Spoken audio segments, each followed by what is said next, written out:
어제 영상에 대해서 조금 보충 설명을 진행을 하도록 하겠습니다.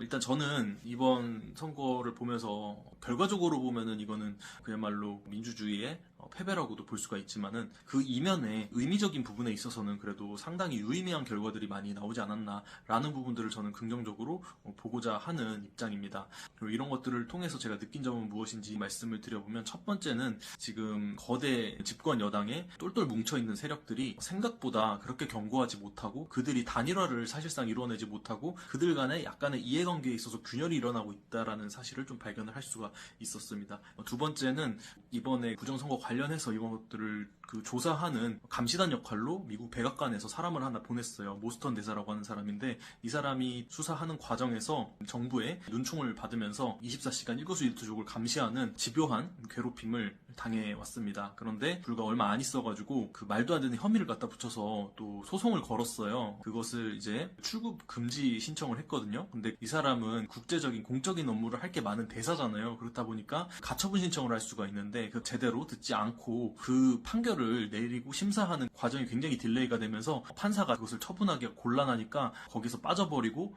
잠적을 해버렸어요. 이런 사건이 발생을 하게 되면서 국제사회에 아주 큰 망신 아닌 망신을 또 주게 되었으며, 한미관계가 더욱더 불안한 리스크를 떠안게 되는 상황까지 발생을 하게 되었습니다. 근데 이런 것들도 겉으로만 보면 아주 큰 참패라고 볼 수가 있고, 대한민국 국격도 완전히 떨어졌다고 볼 수 있지만, 중요한 사실은 모스턴 대사라고 하는 분이 한국의 독재자와 같은 집권 권력들이 끝까지 해먹으려고 선거 시스템을 아주 장악을 하고 있지만은 국민들이 정말 핍박을 많이 받고 고통받고 있다라는 사실을 명확히 인식을 하고 있더라고요. 그래서 이런 것들을 국제사회에 호소하는 메시지를 발표할 예정이라고 또 하는 이야기를 들을 수가 있었습니다. 그래서 우리가 생각보다 편이 많구나, 그리고 하나로 뭉칠 수 있는 그런 기회들은 얼마든지 있다는 긍정적인 사실들을 또한 생각을 해볼 수가 있게 되었고, 무엇보다도 가장 큰 느낌으로 왔던 게 무엇이냐면, 우리 사람들의 시민의식이 이번 사태를 통해서 점점 깨어나고 있다는 것을 많이 느낄 수가 있었습니다. 투표용지가 부족했다는 것은 정말 이거 말도 안 되는 거죠. 이제 그들이 들고 일어서기 시작을 했으며, 집권 여당뿐만 아니라 그 야당에 있는 사람들도 혜택을 받고 있는 사람들이 존재를 하고 있기 때문에 이런 부분에 대해서 강한 목소리를 내지 못하고 있다고